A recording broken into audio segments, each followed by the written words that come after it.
गेल्या काही दिवसांपासून पुण्यातील महिलांच्या अत्याचाराच्या घटनांमध्ये वाढ झाली आहे। अशातच पुण्यातून आणखी एक धक्कादायक बातमी समोर येते। पतीने आपल्या मित्राला आपल्याच बायकोसोबत शारीरिक संबंध ठेवण्यासाठी घरी बोलावून घेतलं होतं। पती नपुंसक आहे, पत्नीला बाळ व्हावं आणि आपलं पौरुषत्व दिसून यावं यासाठी पतीने आपल्या मित्राला घरी बोलावून घेतलं होतं। तसेच त्याला पत्नीसोबत शारीरिक संबंध ठेवण्यास सांगितलं। नेमकं घडलं काय? पोलिसात दाखल केलेल्या तक्रारीनुसार पीडित महिला ही पुण्यातील रहिवासी आहे, तर पती हा सांगलीचा आहे। सध्या तो पुण्यात असल्याची माहिती आहे। सांगलीत सासरी राहताना दोघांमध्ये सतत भांडणं होत। राग अनावर झाल्यास पती पत्नीला मारहाणही करायचा। पती नपुंसक असल्याकारणाने त्यांना बाळ होत नव्हतं। 6 महिन्यापूर्वी महिला तिच्या माहेरी पुण्यात निघून गेली।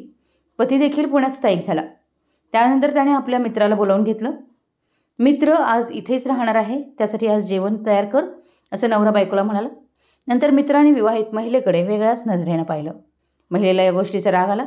तिने थेट पतीला सांगितलं। नंतर पत्नीचे काही म्हणणं न ऐकता त्याने शिवीगाळ करण्यास सुरुवात केली। त्यावेळी महिला माहेरी निघून गेली। 17 मार्चला पतीच्या मित्राने महिलेला फोन केला। तुझ्या पतीचा लैंगिक प्रॉब्लेम आहे, तो नपुंसक आहे, त्याने तुझ्यासोबत लैंगिक संबंध ठेवण्यासाठी मला घरी बोलावून घेतलं होतं अशी माहिती त्याने दिली। यानंतर महिलेने पोलीस ठाण्यात धाव घेतली।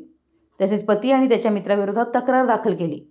या प्रकरणी पोलिसांनी आरोपीविरोधात विनयभंगाचा गुन्हा दाखल केला आहे। पुणे प्रतिनिधी, मराठी एस न्यूज।